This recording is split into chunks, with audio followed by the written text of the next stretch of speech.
I like to challenge myself when it comes to like doing these movie reviews and watching movies. So I decided to watch something that I can't really classify as a movie, but not really as a documentary. I have no idea what the hell this thing is. What this thing is called, though, is Moonage Daydream. Moonage Daydream is said by HBO, where you can stream this on Max. It's being described as an audio-visual experience from HBO and Neon, who actually released this in theaters last year. And this is a quasi-documentary movie experience, as they're calling it, of David Bowie, and that's covered his entire life from when he started becoming a musician to his death in 2016. This is currently the only thing that has been approved by David Bowie's estate to be released to the public. The director and editor, Brett Morgen, got access to like nearly 5 million different things that Bowie owned and recorded. It was this huge thing.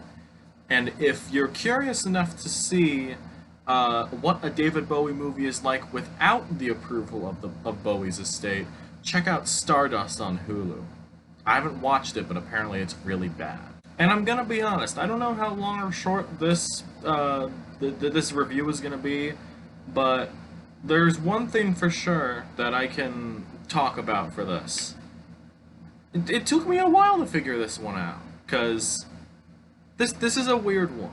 As I said earlier, this is being categorized as a documentary, but you're not, and that's not wrong. This is entirely made up of different paintings, drawings, recordings, films, and journal entries, as well as other little edits from Bowie's music videos to make up what is basically a 2 hour and 20-minute montage, which, if it sounds appealing to you at all, think the beginning of the movie Elvis, like the Elvis biopic with Austin Butler. If you saw that, think something with that kind of energy for almost 2.5 hours. And yeah, if you had to put this in one thing, a documentary is the best way to go.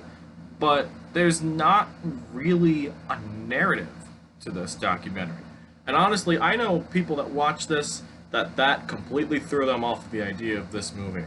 You are just kind of flowing through Bowie's life in this one and his influences. There are little random edits. There's like a lot of this at the beginning was old Bowie performances with like spliced in with clips of movies like Nosferatu or Clockwork Orange, even a little bit of Event Horizon as well. While there's a good amount of his music videos that is incorporated, a personal favorite of mine, essentially the movie being bookended with the use of the Black Star music video, which is one of my favorite music videos ever. I just feel like this just transcends what we can categorize as a movie or a film or a documentary. There's this frenetic pacing, even in this almost 2.5 hour montage, because it feels weird calling this documentary because, again, there's really no structure to this. This is wholly unique in its own way, and I feel like that perfectly captures what David Bowie was as a person. And that takes precedent over the actual music itself. Of course, there is Bowie's music in here as well, but there is not a lot of Bowie music in this. It wants you, this documentary wants you to know Bowie as a person rather than knowing the music itself. And I think that for someone that was so just enigmatic and like charming to many degrees, that was just so, it felt perfect for someone like David Bowie. Yeah, I guess this is going to be on the shorter side, because that's really all I had down in my notes.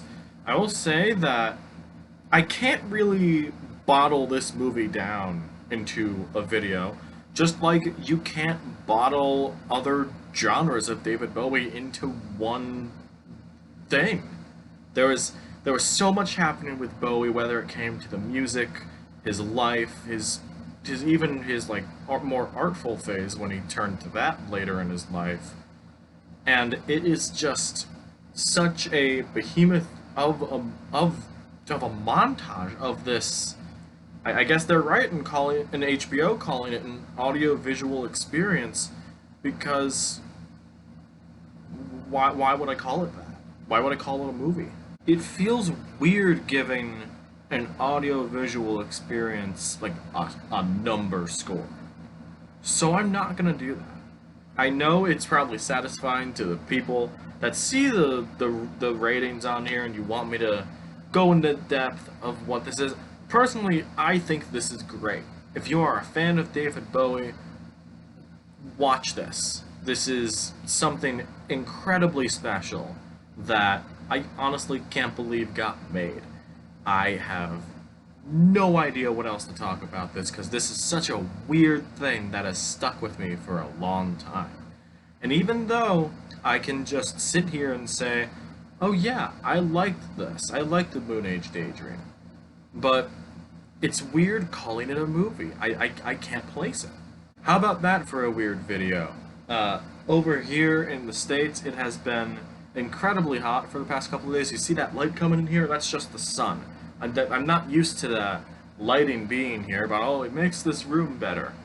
But either way, my question for you is, if you've seen Moonage Daydream, what did you think about it? I feel like this could open up such a big conversation of what a definition of a movie can be.